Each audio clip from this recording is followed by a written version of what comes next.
Usually, when you crack open a classic piece of Golden Age science fiction, there is this like really heavy expectation of technological prophecy. You know what I You're mean? looking for the blueprints of the future. Right, exactly. You flip the pages looking for sleek spaceships or laser weaponry. Yeah, robotic assistants, that kind of thing. And you point at them to say, look, they saw the future of hardware 50 years before it actually happened. It's a very binary way we tend to evaluate the genre. I mean, we basically judge a work's visionary status by how closely its gadgets mirror our current circuitry. Totally. It's all about the microchip. Right. But then you step into the world of Frank Herbert's 1965 masterpiece, Dune, and that predictive lens just shatters completely. Oh, You completely. are looking at a landscape that isn't really about hardware at all. You're looking at a world that completely bypassed the digital revolution and instead offers something far more terrifying. It is the absolute definition of an ecological warning disguised as a space opera. And that is the massive question we are unpacking today for you. What if one of the most famous science fiction worlds ever created wasn't actually predicting the future of our technology, but was instead this like incredibly rigorous, scientifically accurate warning about the future of our ecology? It really completely reframes how you consume the story.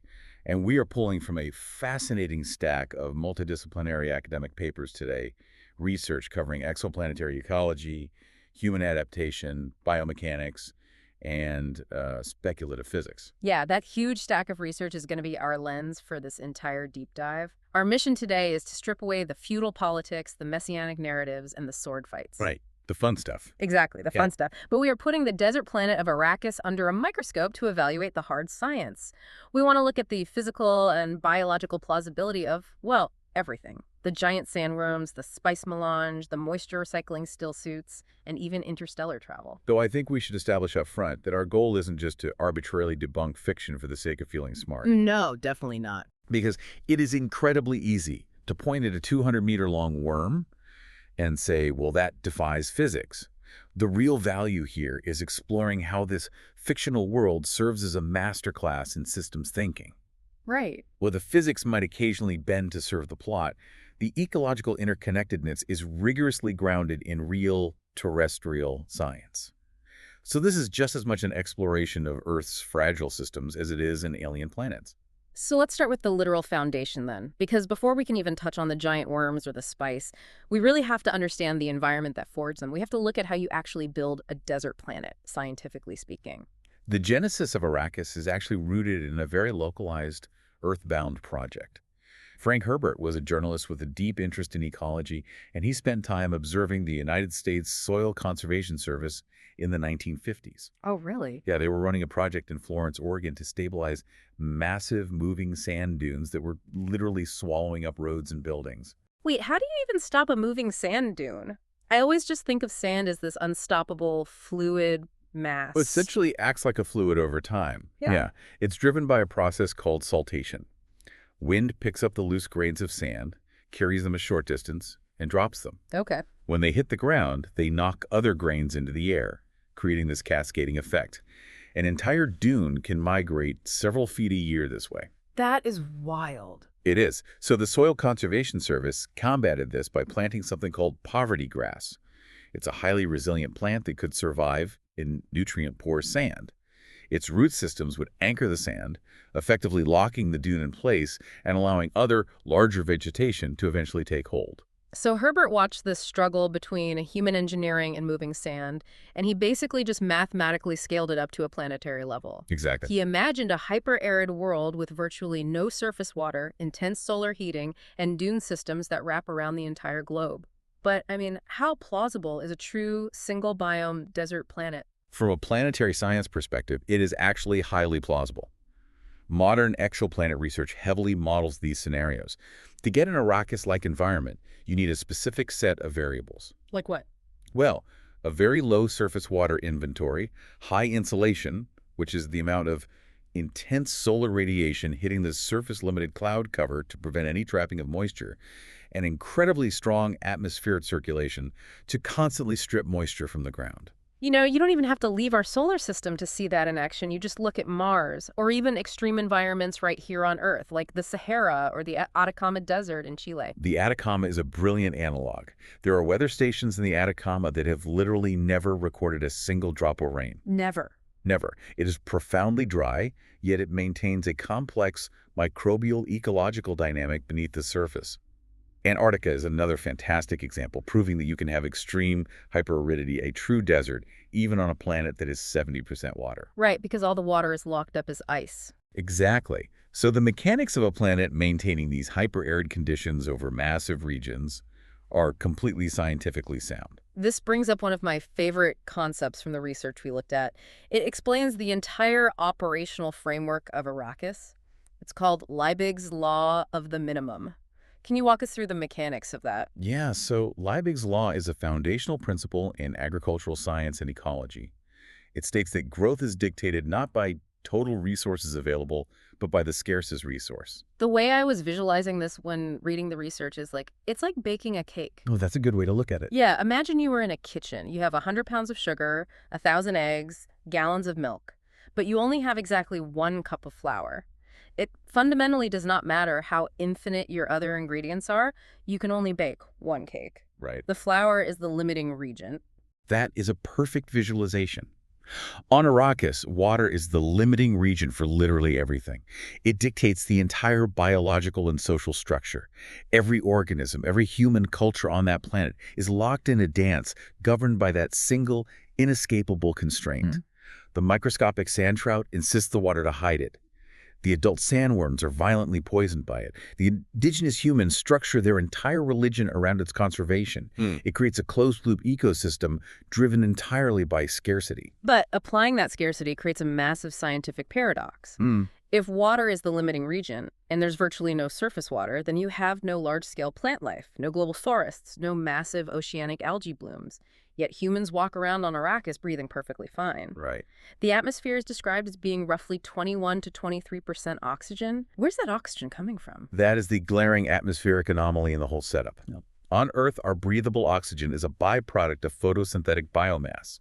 Phytoplankton in the oceans produce the vast majority of it, with terrestrial plants handling the rest. Because oxygen doesn't just hang around, right? Exactly. Oxygen is highly reactive. It bonds with other elements constantly. Yeah. To maintain a breathable atmosphere with free oxygen over geological time, you need a massive, continuous biological engine replenishing it. So without plants, the oxygen would just eventually bond with rocks and the air would become completely unbreathable. Right. Now, the lore proposes a fix for this, suggesting that the sandworms themselves act as the lungs of the planet. There's a phase in their life cycle where they supposedly perform something called organosilicate photosynthesis. It sounds incredibly advanced, but when you look at the actual chemistry, it really falls apart. Yeah. Organosilicate chemistry involves compounds containing carbon-silicon bonds. Life on Earth is carbon-based because carbon is incredibly versatile. Right, it can form a lot of structures. Yeah, it forms 4 stable bonds with other elements, creating the complex molecules needed for life. Silicon is right below carbon on the periodic table, so it also forms 4 bonds. This is why science fiction loves the idea of silicon-based life. But it doesn't behave exactly like carbon, does it? Not at all. The bonds silicon forms are much weaker, especially in the presence of water or oxygen. But the real issue with organosilicate photosynthesis on Arrakis is the byproduct. Okay, what happens? In terrestrial photosynthesis, plants take in carbon dioxide and water, use sunlight for energy, and release oxygen gas as a waste product. If a massive silicon-based or heavily silicate-incorporating organism were to metabolize atmospheric gases in a similar energy-producing reaction, the oxidized waste product would be a gas. Wait, so what happens to oxidized silicon? Silicon dioxide is solid. It's quartz. It's literally sand. Oh, wow. So mechanically speaking, these giant worms wouldn't be exhaling a nice breathable breeze of oxygen. They would literally be exhaling sand dunes. Precisely. They would be breathing out solid particulate matter. It perfectly illustrates the tension between narrative necessity and hard chemistry. The story needs a breathable atmosphere, so it assigns the role of oceanic plankton to the worms, completely sidestepping the fact that an animal metabolizing silicates wouldn't produce a breathable gas. Exhaling sand is a terrifying image, honestly. But it naturally forces us to look closer at the biology of these creatures. Because if they are running the whole planetary system, how does a beast that size even function? Let's talk about the Shai-Hulud, the giant sandworms, Ecologically, they are classified as a keystone species. which means they hold the entire environment together. I always think about sea otters in the kelp forests off the Pacific coast. That's the classic example, yeah. The otters eat sea urchins. If you remove the otters, the urchin population instantly explodes. The urchins devour the kelp at the base, the kelp forest drifts away, and the entire ecosystem just collapses. The otter is the keystone. The sandworm is doing that, but instead of a kelp forest, it's managing an entire planet. They have a highly complex metamorphic life cycle to achieve this. They begin as microscopic sand plankton, feeding on traces of spice. They grow into sand trout, which act like living sponges. Just for water, right. Exactly. The sand trout seek out any trace of water and physically insist at forming a living barrier to seal the moisture deep underground. Because if the water gets out, it kills the adults. Yes. The adults are highly allergic to water. Once the environment is sufficiently dry, the sand trout coalesce and undergo a metamorphosis into the giant adult worms, which can grow to be hundreds of meters long. To ground this in reality, the research actually points to a real-world biological analog for these worms, which I found fascinating. Riftia pachyptilla, deep-sea tube worms. That is a brilliant comparison. Yeah. Riftia pachyptilla live near hydrothermal vents at the bottom of the ocean in environments of extreme heat and pressure, completely devoid of sunlight.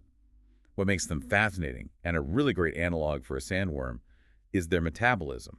They don't have a mouth or a digestive tract. Wait, how do they eat without a stomach? They have an internal organ called a trophosome, which is packed with billions of symbiotic bacteria.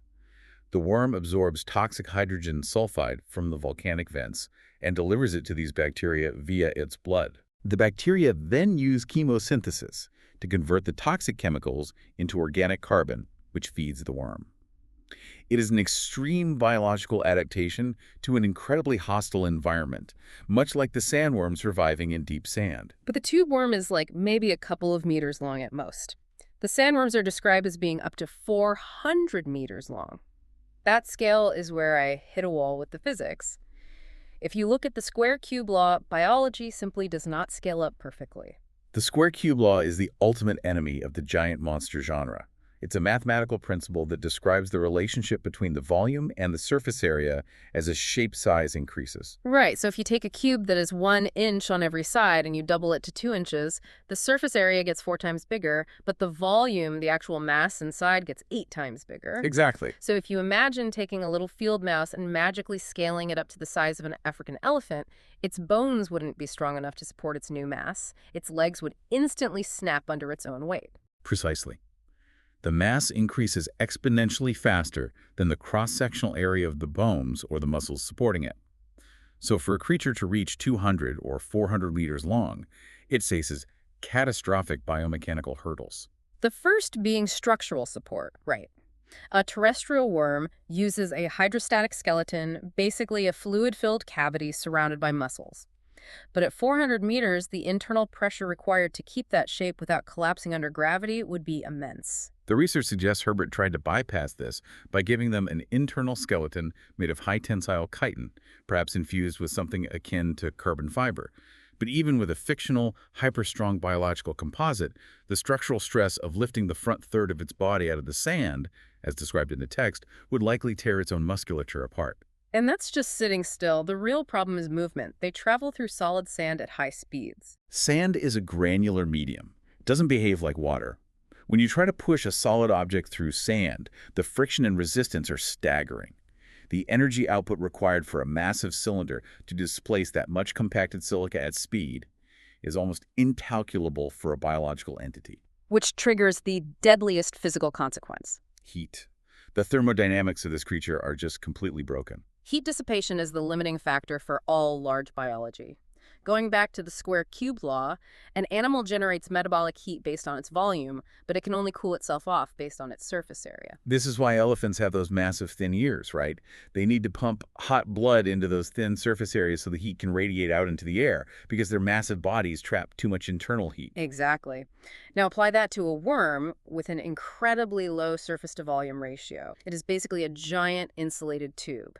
It lives in a desert, where the ambient surface temperature routinely hits 340 Kelvin. For context, 340 Kelvin is about 152 degrees Fahrenheit, or 67 degrees Celsius. It's literally a furnace.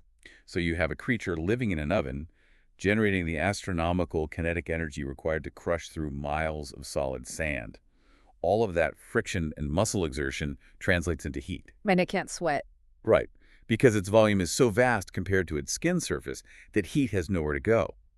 According to the thermodynamic analysis in the papers, the worm would literally cook itself from the inside out within minutes of moving. It would just boil in its own biological casing. That's so grim. Are there any theoretical workarounds for this in the science? Biology can be remarkably inventive. The research theorizes that the worms might possess massive internal countercurrent heat exchangers, utilizing the extreme temperature differential between the hot surface sand and the cooler depths. Or, more plausibly, it's a behavioral adaptation. Like nocturnal surfacing. Exactly.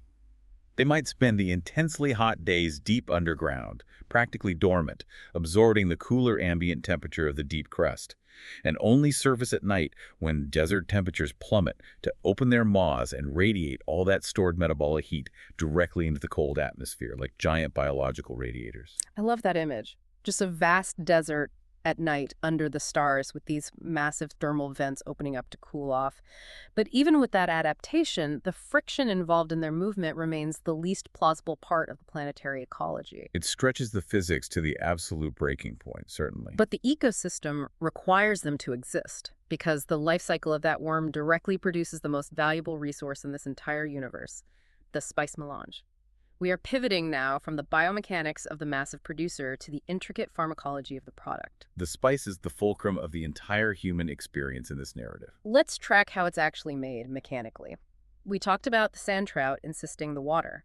When a mass of those sand trout inevitably traps water, the water eventually turns toxic to them and kills them. Right. That mass death triggers a massive fungal chemical reaction deep underground, creating a pre-spice mass. The pressure builds until it explodes to the surface in a massive blowout. The sun bakes it, and you get the spice melange. Like a complex, hallucinogenic, geriatric, fungal byproduct. And when humans consume it, it does three profound things. It extends your lifespan significantly, it severely enhances cognition and sensory perception, and in high enough concentrations for certain genetics, it allows the brain to experience prescient visions of the future. From a purely pharmacological perspective, the ecological link between a fungal compound and severe neurological alteration in humans is highly plausible. Yeah. In terrestrial biology, plants and fungi produce complex molecules called alkaloids. Things like caffeine, nicotine, or even ergot alkaloids, which is where we get LSD. Exactly. And why do plants produce these? It's not for our benefit. They evolve these complex alkaloids as defense mechanisms. They are herbivore deterrents or neurotoxins.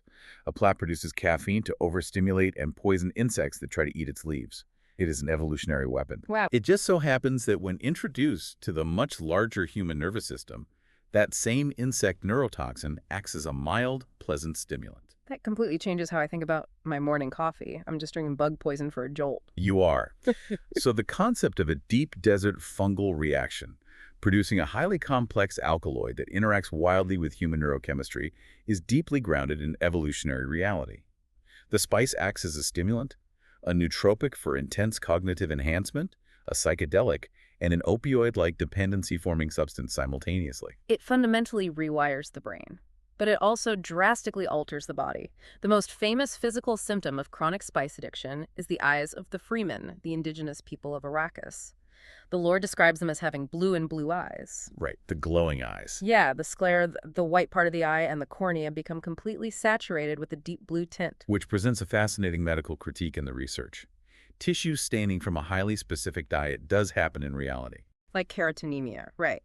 If you eat a massive amount of carrots, the beta-carotene actually builds up in your tissues and turns your skin a shade of orange. Or jaundice, where liver issues cause bilirubin to build up and turn the whites of your eyes yellow. The problem with the blue and blue eye is optical physics. The cornea is the clear front surface of the eye. It acts as a window to let light through to the retina at the back. If a physical pigment permanently stains the cornea a deep, opaque blue, it would act like a dense filter. You would basically be walking around with dark blue sunglasses permanently painted over your eyeballs. It would severely restrict the light spectrum reaching your retina. In low light or at night, the Fremen would be functionally blind. The contrast would be ruined. But the research proposes a biological workaround for this that is so elegant. What if the blue isn't just a clumsy dietary stain, but an actual functional adaptation to the environment? The theory is that it acts analogously to a tapetum lucidum. Which is the reflective layer in the eyes of nocturnal animals. If you shine a flashlight at a cat in the dark, its eyes glow. That's the tapetum lucidum reflecting the light back through the retina a second time to give them night vision. The hypothesis is that the spice compound builds a specialized blue-tinted tapetum lucidum designed specifically for the Arrakis environment.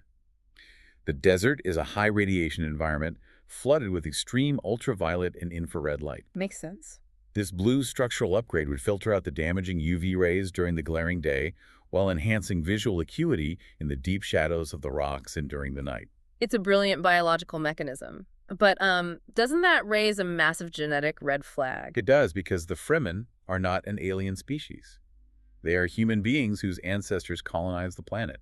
They are anatomically modern humans. So if I move to a desert and eat a magical fungus that gives me a blue reflective layer in my eye, that's an acquired dietary trait. If I have a child, that child shouldn't be born with blue reflective eyes unless they also eat the diet.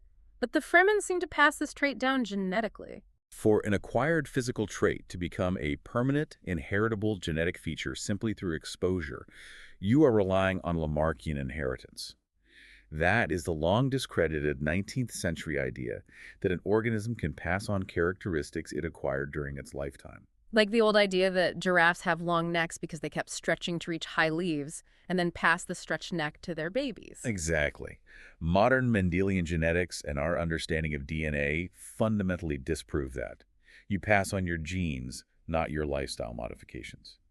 The only way the spice could structurally alter the Fremen genome across the population is through something like spice-induced horizontal gene transfer. What is horizontal gene transfer? I'm not familiar with that one. It's common in bacteria. It's when genetic material is transferred between organisms without reproduction. A bacterium can literally pass a gene for antibiotic resistance to a neighboring bacterium. Oh, wow. In complex multicellular organisms like humans, it occasionally happens via retroviruses, which insert their RNA into our DNA. So theoretically, the fungal mass of the spice could contain viral vectors that rewrite human DNA over generations. But what are the odds of that? The probability of a random fungal vector flawlessly re-engineering the complex optical structure of an entire human population's eyes without causing catastrophic mutations is vanishingly small. So the glowing blue eyes are visually striking and thematically brilliant, but biochemically very difficult to justify. This genetic hurdle is a perfect segue, though, because deliberate genetic manipulation is happening elsewhere in the universe. Let's look at the Bene Gesserit and the Mentats. The Bene Gesserit are a secretive, matriarchal order that has been running a clandestine, multi-millennia selective breeding program across the galaxy. They are carefully pairing specific bloodlines together to eventually breed a superbeing, the Kwisatz Haderach, a male capable of bridging space and time. It's basically eugenics on a galactic scale. Does the science support this kind of hyper-targeted human breeding? The core concept of artificial selection is entirely scientifically valid. It is the basis of all agriculture and animal domestication. We have bred wolves into pugs and wild mustard plants into broccoli, cabbage, and kale. You absolutely can select for specific traits over successive generations. So why wouldn't it work for what the Bene Gesserit are doing? Because of the nature of the traits they are trying to isolate. They aren't trying to breed humans for height or eye color or resistance to a specific disease. They are breeding for supreme intelligence, prescience, political charisma, and leadership. And those aren't controlled by a single genetic toggle switch. Precisely. Those are what we call highly polygenic traits. They involve the subtle, nonlinear interaction of thousands of different genes. And more importantly, the expression of those genes is profoundly dictated by environment and epigenetics. I was thinking about this, like trying to selectively breed a human being who is guaranteed to be a master jazz pianist. You could theoretically breed for physical traits, long fingers, high dexterity.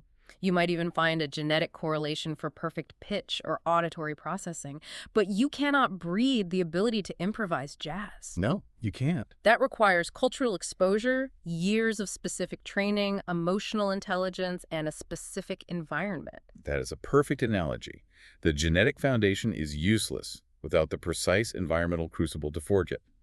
The Bene Gesserit might ensure a child has the genetic potential for massive cognitive processing, But the charisma to lead a galactic jihad is a sociological product, not a purely biological one. Is friction between biological potential and practical execution applies to the Mentents too. Right, the human computers. Because in this universe, they banned actual computers. So they train specific humans to calculate probabilities, parse immense amounts of data, and act as living mainframes.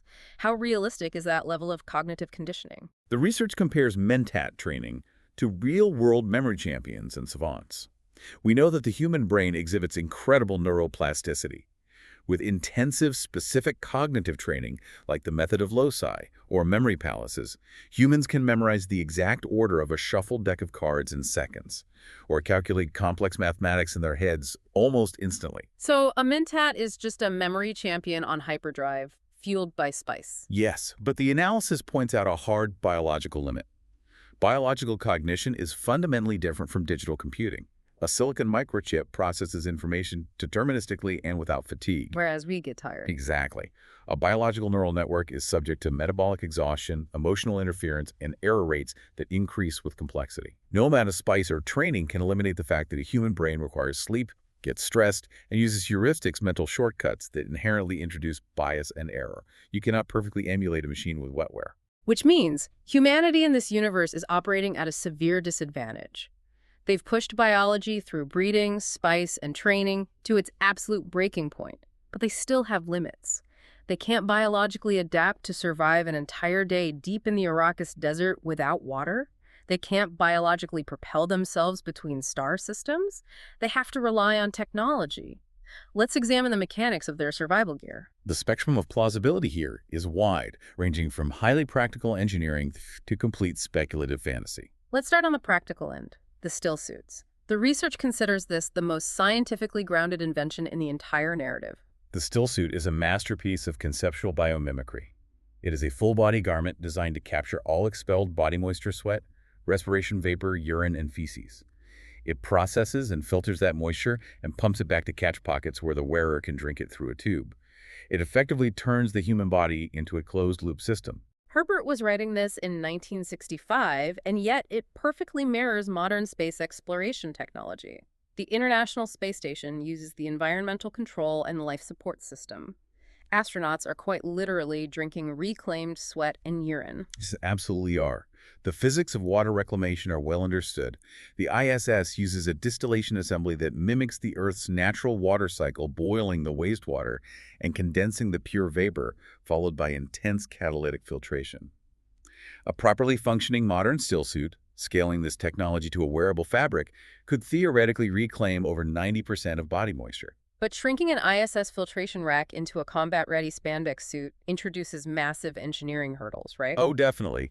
The two primary hurdles are microfiltration mechanics and energy generation.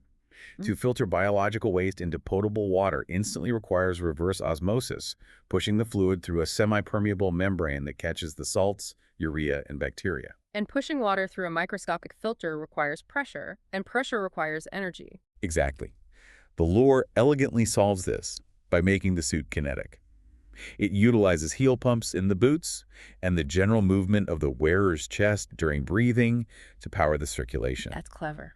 It is, but from a thermodynamic standpoint, generating enough sustained pressure for reverse osmosis just by walking is incredibly inefficient and would require exhausting physical effort. You'd sweat more just trying to power the suit to reclaim your sweat. It's a slight thermodynamic paradox, but conceptually. The material science required for a capillary action suit that draws moisture away from the skin and filters it is entirely within the realm of near-future possibility. Okay, so the still suits pass the test. Let's move to the medium plausibility technology. This is the one that completely dictates the physical action of the story. The personal shields generated by the Holtzman effect. The defensive force fields. Right. And the rules for these shields are incredibly specific. If you shoot a high-speed bullet at someone wearing a shield, the shield blocks it.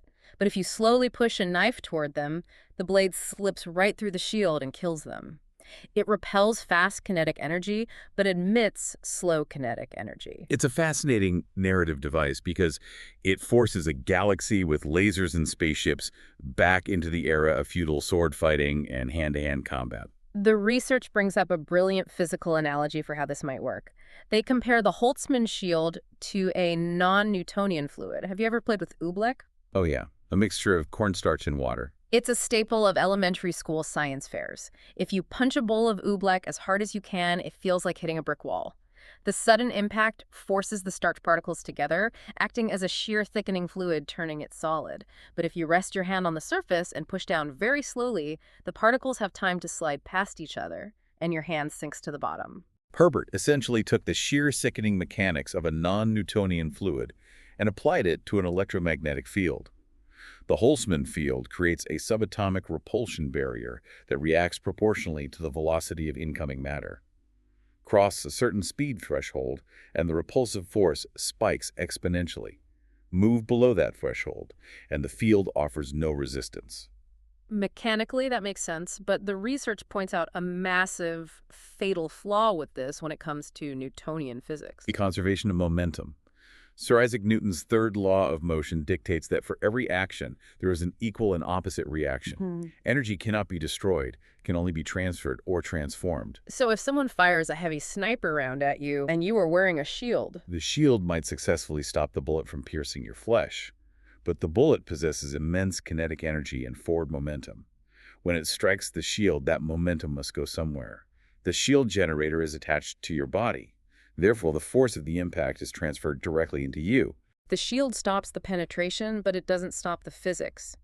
You would be hit with the blunt force equivalent of the bullet's impact. Exactly. You wouldn't bleed, but you would be knocked violently backward. A heavy enough projectile would shatter your ribs or cause lethal internal hemorrhaging just from the blunt force trauma. You would be a human baseball. To fix this, the physics have to become highly speculative. We have to assume the Holtzman generator doesn't just block kinetic energy, but actively transforms it into something harmless. The field would need to convert the kinetic energy of the incoming projectile into heat, or perhaps dissipate it as a harmless, low-frequency band of electromagnetic radiation. And there is actually evidence in the text that the shield is interacting with energy on a subatomic level. Because of the famous rule regarding lasers, if you fire a las gun, a directed energy weapon, at a Holtzman shield, the interaction triggers a catastrophic, unpredictable subatomic explosion. It functions like a nuclear bomb. This implies the shield is storing energy in a highly volatile, metastable state. A laser introduces a massive influx of coherent photons, disrupting the delicate subatomic balance of the Holtzman field, triggering a cascade failure that results in nuclear fusion. It's an incredibly clever fictional workaround for why they don't just shoot each other. It's beautifully designed for the story, but now we have to talk about the technology with the lowest scientific plausibility. The interstellar travel. They navigate the galaxy by folding space. This is where we firmly leave hard physics behind and enter the realm of theoretical cosmology. Let's break down the mechanics of fold space, because they aren't just flying really fast. No, conventional faster-than-light travel is impossible under Einstein's theory of special relativity. As an object with mass accelerates toward the speed of light, its relativistic mass increases infinitely, requiring infinite energy to keep accelerating. So, science fiction relies on manipulating the geometry of space-time itself. The research compares fold space to Einstein-Rosen bridges, commonly known as wormholes, or the theoretical Alcubierre warp drive. Basically, instead of moving across the paper, you fold the paper in half, so point A touches point B. Mathematically, in the equations of general relativity, compressing the distance between 2 points by bending space-time through higher dimensions is not strictly forbidden. That sounds like a big but is coming. It is a massive but. To stabilize a wormhole or warp bubble so that a spaceship can pass through it without being crushed by infinite gravity, you require theoretical negative energy densities or exotic matter. Things we have zero evidence for. Correct. Exotic matter with negative mass is a mathematical placeholder in theoretical physics. There's no empirical evidence it exists in the universe at the macroscopic scales required for a starship. But the even bigger physics violation isn't the folding of space, it's how they steer the ship. They rely on the guild navigators. These are mutated humans sitting in tanks of spice gas, using prescience, literally seeing the future to calculate the safe path through the folded space. Because if you fold space blindly, you might materialize your ship inside the core of a star or an asteroid. You need to know the outcome before you make the jump. From a hard science standpoint, how does prescience break the rules? Accurate, deterministic prediction of future events completely violates causality and the arrow of time. In classical physics, effect must always follow cause. The research frames it this way.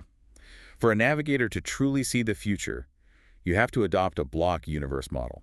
What is a block universe? It's an interpretation of space-time where the past, present, and future all exist simultaneously and eternally as a single, rigid, four-dimensional block. We just experience it linearly. If the block universe is true, then the future is already written, and space somehow allows human consciousness to look further down the block. Which eliminates free will. Completely. The alternative requires quantum non-locality, where entangled particles affect each other instantaneously across distance, amplified to macroscopic scales, allowing information from the future to travel backward in time to the navigator's brain. Both models are entirely unsupported by our current understanding of physics. But here is where the research makes such a profound pivot. The mechanics of prescience might break physical causality, but functionally, it represents something deeply relevant to our modern world. It is the ultimate metaphor for artificial intelligence and predictive forecasting. This might be the single most prescient concept Herbert wrote. Think about what the navigators in Paul Atreides are actually doing. They aren't peering into a magical crystal ball. They are processing probabilistic models. They are taking in astronomical amounts of localized data, weather patterns, human behavior, economic trajectories, and running algorithms in their hyper-accelerated, spice-enhanced brains to see the most mathematically likely outcomes. It is exactly what we use massive supercomputers and AI models to do today. We feed them decades of climate data to forecast global warming. We feed them market histories to predict economic crashes. Herbert deliberately removed advanced computers from his universe to force biological humans to take on the computational burden of the algorithm. The prescience is just a narrative disguise for statistical prediction. Which leads us perfectly into synthesizing all of this. Because if we step back, we've picked apart the thermodynamics of worms and the broken physics of force field. But scientists and ecologists still revere this novel. Why? Because it's not hard physics, it's hard ecology. Exactly. Hard ecology means that the relationships between the organisms, the resources, and the environment are internally consistent, relentlessly logical, and rigorously grounded in systems theory. Let's trace that system because it's the core of the entire deep dive. It is a coupled human-natural system. Let's look at the feedback loop. Everything begins with the sandworm. As the keystone species, it maintains the hyper-arid environment by sealing away the trace water. The hyper-arid desert environment is the only crucible in which the spice melange can form. The spice melange is chemically required to expand human consciousness for interstellar navigation and extended lifespans. Right. Because the entire galactic economy relies on interstellar travel, human politics and social structures are entirely defined by the need to control the spice. You literally cannot alter a single variable without crashing the entire system. If you bring water to Arrakis to terraform it and make it a green paradise, the water kills the worms. If the worms die, the spice cycle ends. If the spice ends, interstellar travel stops. The galactic empire collapses. It is an incredibly delicate, perfectly interlocked system. And that feedback loop connects directly to the reality we live in right now. The research highlights that this novel anticipated modern Anthropocene thinking decades before the term was coined. The Anthropocene being our current geological age, where human activity is the dominant influence on climate and the environment. Yes. It perfectly models resource dependency. It's impossible not to map this onto our own society. Our total reliance on the spice is just our reliance on crude oil. Or, more accurately today, our sudden, desperate need for rare earth metals. We need lithium and cobalt to build electric car batteries and the microchips in our phones. We are extracting a finite resource from fragile ecosystems, and our global economy would freeze if that supply chain stopped. And the novel beautifully models the terrifying reality of ecological tipping points. Modern Earth system science studies exactly what happens when you introduce a massive shock to an interconnected system. The true scientific value of analyzing this world isn't calculating if a worm can survive at 340 Kelvin. No, it's about understanding the cascading effects of interference. The research pulls out this incredible quote that sums up the entire thesis. The highest function of ecology is the understanding of consequences. That is the ultimate takeaway. You are part of an unimaginably complex system. Every action you take, extracting a mineral, introducing a foreign species, pumping carbon into the atmosphere, chemistry cascades through the feedback loops. You cannot isolate an action from its consequence. It is a staggering thought experiment. We've gone on quite a journey today to prove that. We started by marveling at the climatic mechanics of dune stabilization and hyper-arid planetary models. We challenged the structural and thermodynamic limits of giant sandworms, while validating their role as a keystone species alongside tube worms. We covered a lot of ground. We really did. We explored the evolutionary biology of alkaloids and the genetic hurdles of blue tapetum lucidums. We unpacked the reverse osmosis engineering of moisture recycling still suits, questioned the Newtonian physics of energy shields, and finally, reframed mystical prescience as a metaphor for algorithmic data computation. It is a testament to the depth of the world building that can withstand and even invite this level of rigorous multidisciplinary scrutiny. But before we sign off, we want to leave you with a final thought experiment to mull over on your own. It builds on what we just discussed about predictive forecasting and AI. Right. In the deep history of this fictional universe, humanity fought a devastating war known as the Butlerian Jihad. It was a holy war where they intentionally banned and destroyed all thinking machines and artificial intelligence because of the profound threat it posed to human autonomy. They survived by replacing those machines with human minds, the mentents, and the navigators, who had to become physically and chemically addicted to the spice just to process the massive amounts of data required to run their civilization. The provocative question for you to consider is this. As our own society becomes increasingly dependent on predictive AI models to run our global supply chains, to navigate our autonomous vehicles, to monitor our power grids, and to forecast our economic futures, are we slowly addicting ourselves to our own digital spice? We aren't ingesting a hallucinogen, but we are reaching a point where we literally cannot run our complex society without algorithmic forecasting. We are outsourcing our prescience to server farms. And if that is true, what happens to our ecosystem and our civilization if the supply chain of that computing power ever breaks? It is an ecological consequence we may soon have to face. Something to keep you awake tonight. Thank you so much for joining us on this deep dive into the sands of Arrakis. Keep looking closely at the feedback loops in your own life, and always keep questioning the ecosystems around you.